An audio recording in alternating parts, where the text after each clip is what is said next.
皆さん、フラメンコのラスゲアード、アバニコ奏法の練習でこんな練習をしていませんか？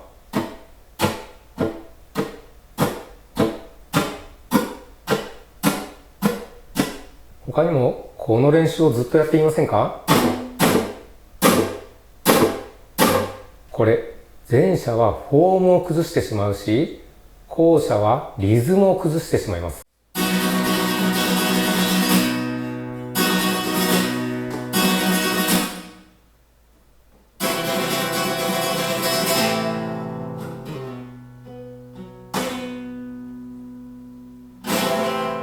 ラスゲアードのアバニコ奏法はフラメンコでも誰もが憧れる奏法ですね。花があり、勢いがあってかっこいいですよね。しかしこれがとても難しい。はっきり言ってどうなってるのかさっぱりわからんって人も結構いるんではないでしょうか。なぜならスペイン人のラスゲアード、アバニコは聞いていてももう何連なんだかさっぱりわかんない時があります。昔私が習ったスペイン人もこう最後に帳尻をジャカジャカとして合わせている時もありました。みたいな感じですね。すごい優しいスペイン人の方で、遅く弾いてってやったらもう頑張って遅く弾いてくれました。しかしだからといってめちゃくちゃ弾いて最後帳尻を合わせればいいよという話ではありません。それは高等技術なので置いておいて、まずはきれいに均等に弾けるようにならなくてはなりません。この動画ではフォームとリズム2つの視点で解説して、その後練習方法を紹介いたします。他の動画にはない視点から徹底的にゼロから解説していきますので、ぜひ最後まで見てください。このチャンネルではラスゲアードの他にトレモロやピカード、練習の仕方などをいろいろな解説の動画をアップしてあります。トレモロ動画などはあれこれ弾けるんじゃないかなってぐらい一つ一つコツコツと毎週水曜日に動画を上げています。もしこの動画が気に入っていただけたらチャンネル登録して他の動画も見ていただければと思います。やっぱり登録者やいいねが増えるととてもやる気が出るんですよね。フラメンコはクラシックと比べて歴史が浅いせいか、もしくは国民性のせいなのか、良い解説や詳しい解説、練習方法などがなかなか伝わってきません。なので今いろんな人がいろんな方法で解説しているような状態です。これがもう多種多様でどれが正しいかなんて全然わかりません。しかしよく考えてみれば基本は同じ。その原点をよーく見つめて練習方法を作りました。アバニコはもうものすごい勢いで荒々しく弾くのですごい力がこもって見えるんですが、もちろん無駄な力は入っていませんし、すごく繊細なんです。この荒々しいイメージがアバニコ攻略の妨げになっているのは確実ですね。いろんな誤解を解きつつ解説を進めていきたいと思います。必要なのは正しい知識とフォームとリズム。他の奏法と一緒ですね。よくこのような練習を見ます。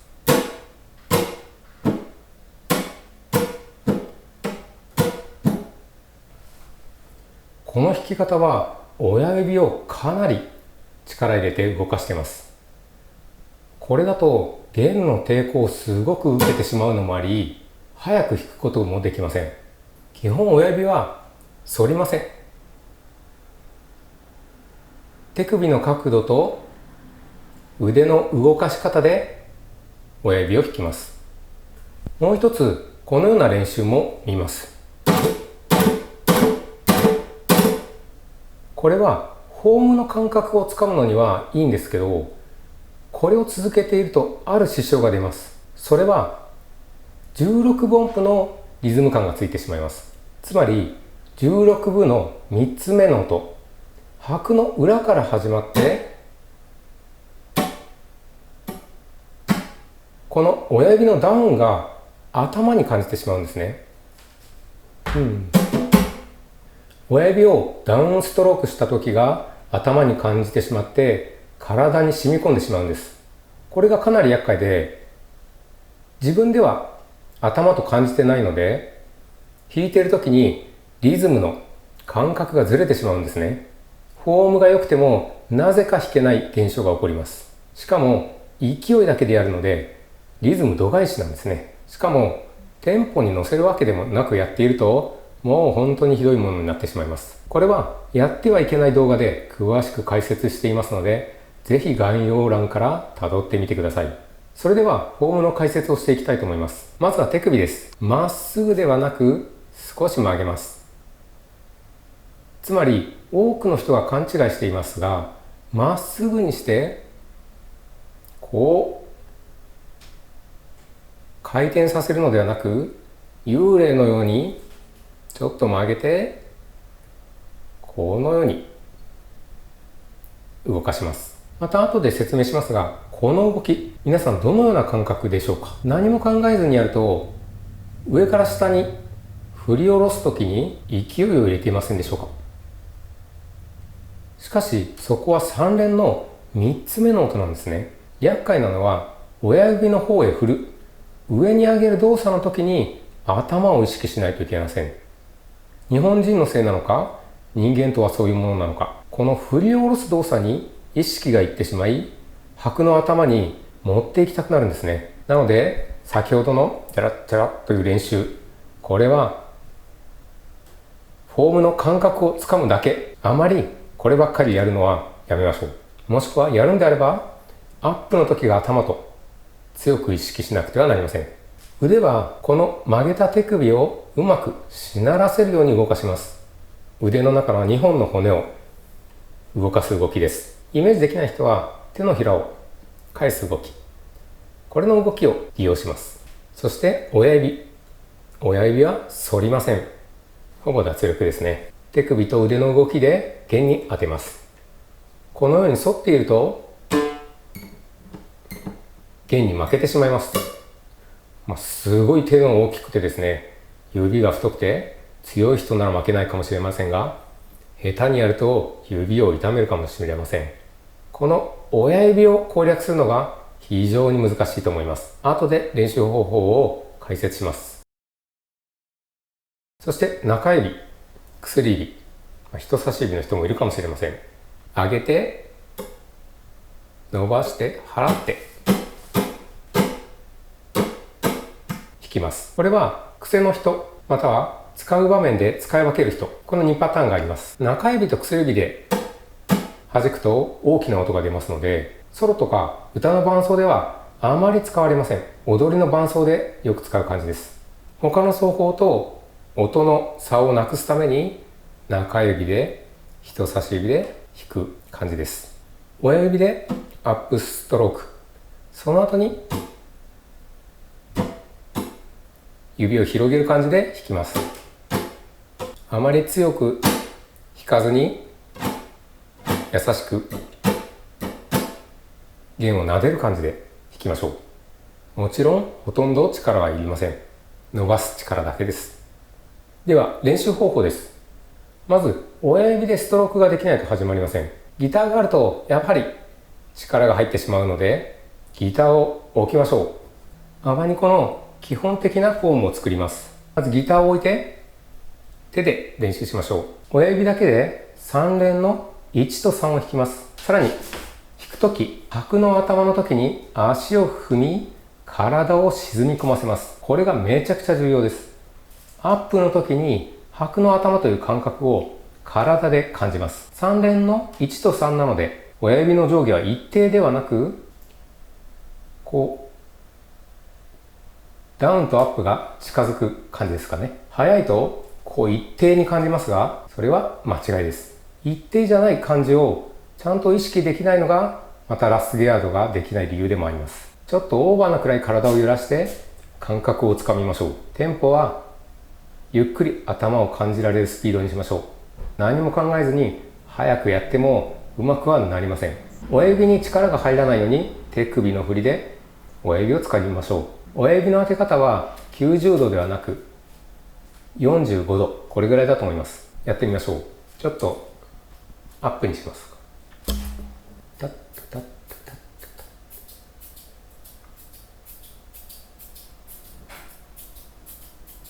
このようにタッタタッタタッタタッタ、体を揺らして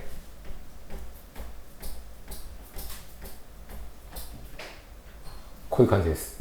結構アップの時に頭を感じるのが難しいと思います。慣れてきたら間に他の指を入れて3連にしましょう。頭の意識を見失わないようにしてください。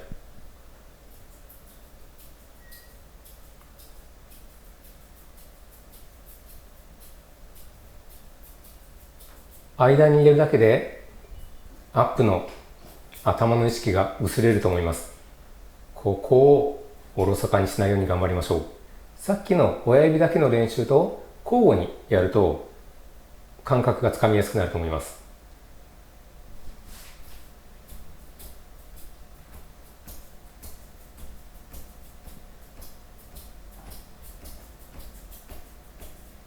ゆっくり注意深くならなくてもアップストロークの時に頭が感じられるようにやりましょう。この練習はどこでもできるので、人目が気にならない方なら電車の中でもできます。もちろん仕事中でも場所が変わると覚える感覚が鋭くなるんですね。ぜひいろいろな部屋でいろいろな場所でやってみてください。次は実際にギターを持ちますが、この練習は感覚をつかむ上でとても重要です。じっくり練習してください。そしてギターを持ってうまくいかないときはこの練習に戻ってください。焦らず続けることが大事です。急いでも何も良い結果は生まれません。では実際にギターで練習しましょう。いきなりうまく弾くことはなかなかできません。この練習では1弦2弦ぐらいに当てるところから始めましょう。左手はミュートでいいです。動きは先ほどの練習と同じですね。決して親指に無駄な力を入れないようにしましょう。特にこのように親指を反らないように、指が奥にまで入り込まないように適切な距離感を作りましょう。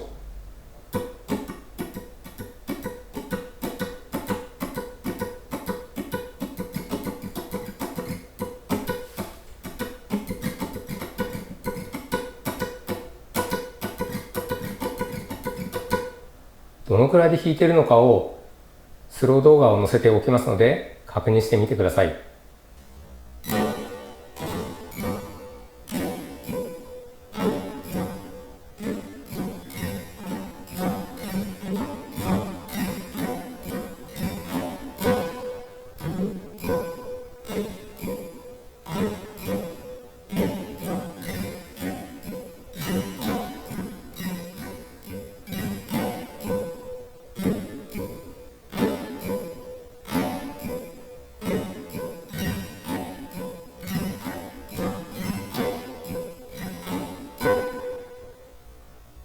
実際に自分の演奏も動画に撮って見比べてください。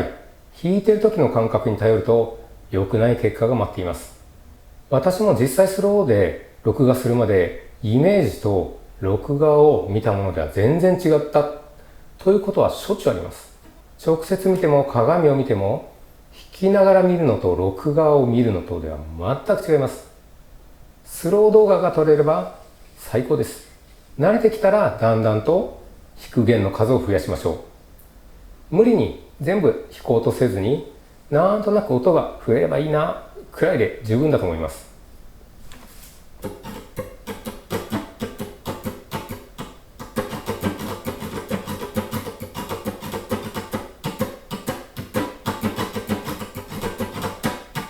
うまくならないとき、弾きにくいときは手の位置を研究すると良いです。私は最初の感覚よりもちょっとの下の位置から始めると弾きやすかったです。そして音も鳴りやすかったです。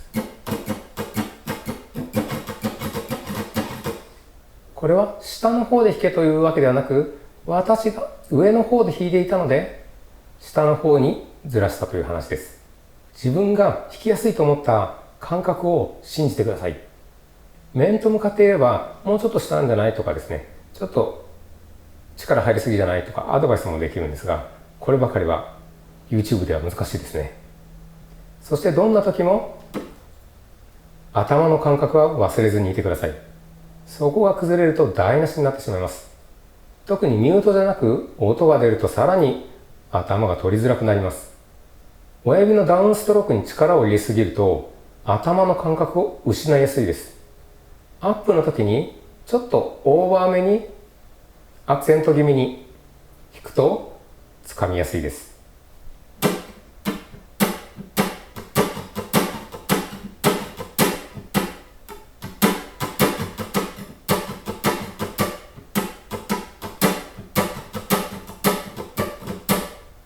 感覚がつかめてきたらメトロノームを鳴らして練習しましょう。しかしアバニコは遅すぎると弾きづらいです。あまりに遅いと力んでしまいます。おすすめは遅く鳴らして6連での練習です。表からと裏から交互にやります。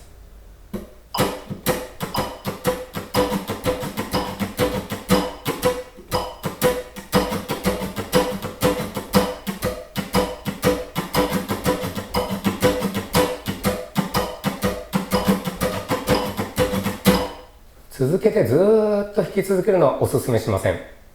何小節かやったら一回休んで、もう一回初めからやり直しましょう。決して勢いだけでやらずに、一音一音が聞こえてくるテンポで、頭が感じられるテンポでやりましょう。どんなに早く弾いても、この一音一音がちゃんと聞こえて意識できなくてはいけません。実際ラスギャードを使うときは、6連がほとんどだと思います。すごい速いフレーズでしたら、3連になりますが、なかなかそういう時はないんじゃないでしょうか。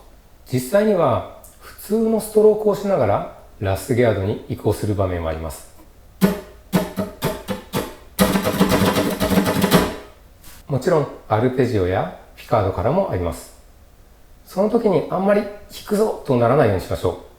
そのためにも移行する練習をして苦手意識をなくして他の演奏と変わらない意識が持てるようにしましょう。アップストロークから入るので、どうしても下に持っていく用意が必要ですね。前の演奏をギリギリまで弾かないのもテクニックです。